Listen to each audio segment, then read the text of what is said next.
My name is Daniel, and for most of my adult life, I believed I was a lucky man.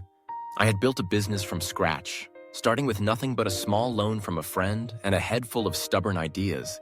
I worked 12-hour days. I sacrificed weekends. I poured everything I had into my company until finally the contracts started coming in and my bank account began to grow by the millions. I thought the only thing missing from my life was someone to share it all with. And then I met Claire.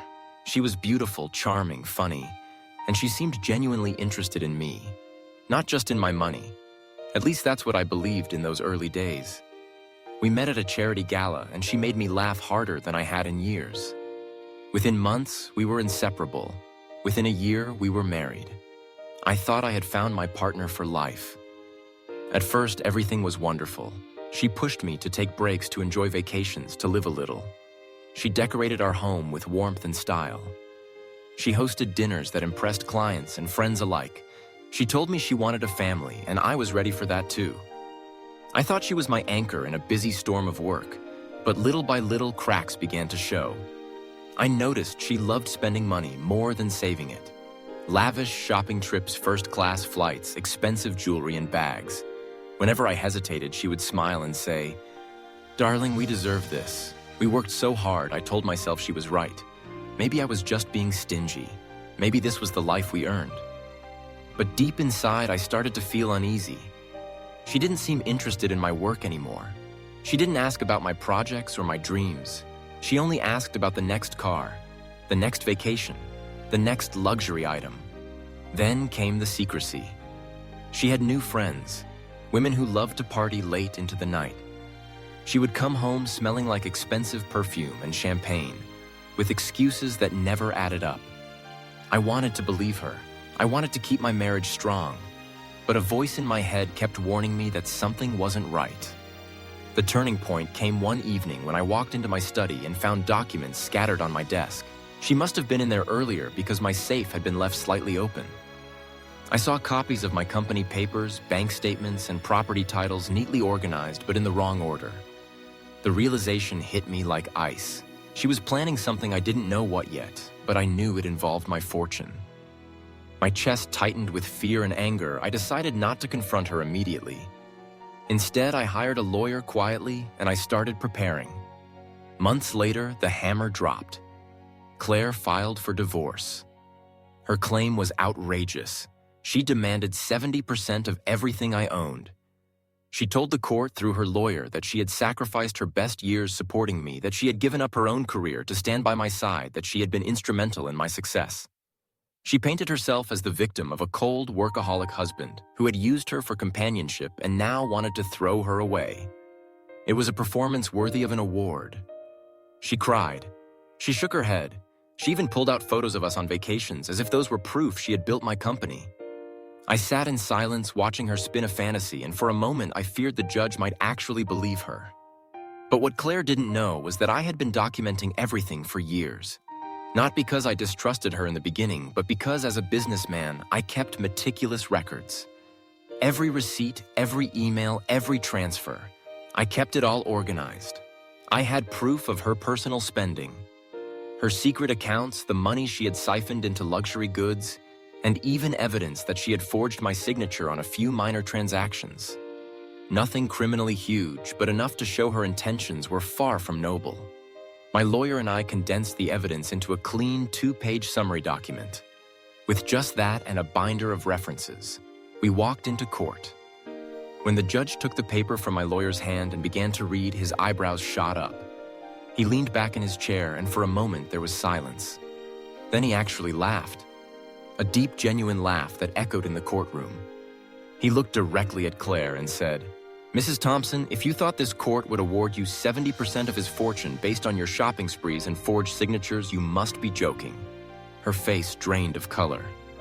The courtroom murmured. Claire stammered, "But, Your Honor, I supported him emotionally. I gave up everything for him." The judge shook his head. He said what you gave up was restraint, and what you supported was your own lifestyle.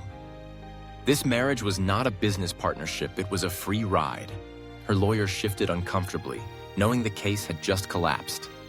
In the end, the judge awarded Claire a fair but modest settlement. She got nothing close to 70%. She walked away, angry, humiliated, and exposed. Her reputation among our social circle collapsed when the truth leaked out. Some of her so-called friends stopped answering her calls. The glamorous lifestyle she loved began to crumble. She had to move into a smaller apartment, sell off jewelry, and cut back on luxuries. Meanwhile, I felt a strange mix of relief and sadness. I had once loved this woman. I had trusted her completely, and she had turned my trust into a weapon. But in that courtroom, I got my revenge not by shouting or attacking her, but by letting the truth and evidence crush her lies. The months that followed were difficult. I had to heal from the betrayal. I had to learn how to trust again, but I threw myself into my work and slowly found peace. I took up running, joined a mentorship program, and spent more time with real friends who cared about me. I even began dating again cautiously, this time with my eyes open. What I learned was that the best revenge wasn't the judge's laughter or Claire's downfall. It was my own growth, my ability to move on stronger, wiser, and more determined than ever. I built my company higher than before. I used my pain as fuel, and every success was a reminder that betrayal could not break me.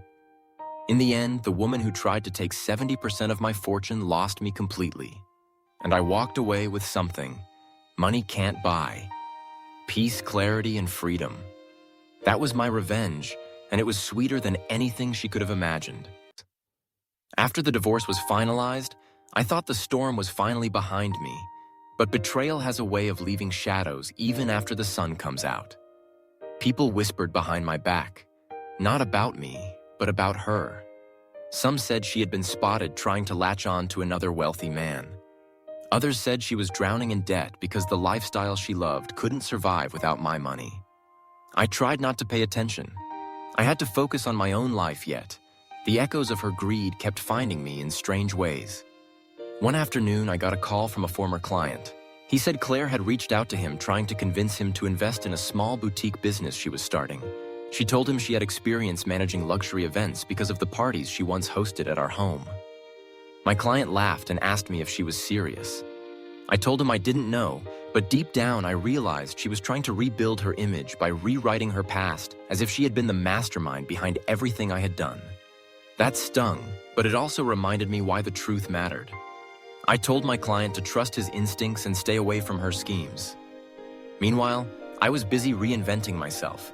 I threw myself deeper into my company, but this time I wasn't just chasing contracts. I wanted to build something meaningful. I started mentoring young entrepreneurs, teaching them about discipline, honesty, and record keeping. I told them how trust was the most valuable currency in business, and how betrayal could come from the last person you expected.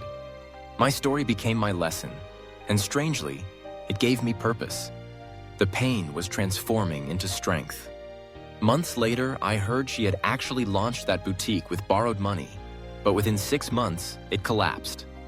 She spent more than she earned, tried to impress people with expensive designs, and couldn't keep her customers happy. Word spread quickly in our circles that Claire was unreliable. Creditors started chasing her, and the image she fought so hard to maintain crumbled in front of everyone. I didn't gloat at first, but one evening a mutual friend told me she had blamed me publicly, saying that I had sabotaged her business because I was bitter. That made me laugh quietly because by then I had already moved on. I had no interest in her downfall. It was happening all on its own. She was drowning in the very lifestyle she once demanded. At the same time, something unexpected happened. My story about the courtroom spread beyond my circle. Other businessmen and even a few lawyers began using it as an example of why keeping records matters. I was invited to give talks at conferences. I stood on stages telling my story not with bitterness, but with a message of caution and hope. Betrayal may cut deep, but it can also be the start of something greater. The applause I received filled me with a kind of healing I never thought I'd feel. People looked at me not as a man who had been humiliated, but as someone who had turned pain into power. Claire tried to contact me once more. She sent a long email late at night, apologizing half-heartedly and then slipping in requests for financial help. She wrote that she had made mistakes, but she still believed I owed her something for the years we were together. I stared at the screen for a long time, then closed the message without replying. I had nothing left to give her. Not money, not forgiveness, not even anger. She had become a chapter in my life that no longer held any weight. My silence was my final response, and it was louder than any words I could have written.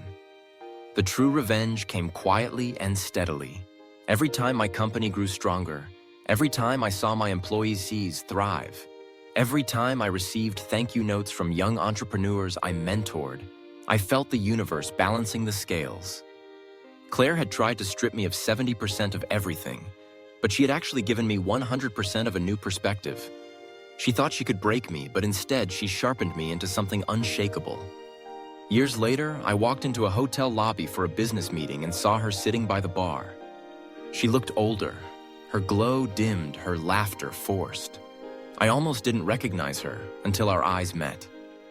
For a brief second, she froze, then quickly looked away as if ashamed. I felt no anger, no bitterness, not even triumph, just peace. I realized in that moment that I didn't need her to lose everything. For me to feel victorious, my life, my success, my calm heart was the greatest revenge I could ever have achieved. I went upstairs to my meeting and closed one of the biggest deals of my career that day. As I signed the contract, I thought about how far I had come from the man who once trembled in court, worried about losing everything. The judge's laughter still echoed in my memory, but now it was joined by my own. The sound of a man who had survived betrayal and turned it into triumph. That was my story, and that was my revenge.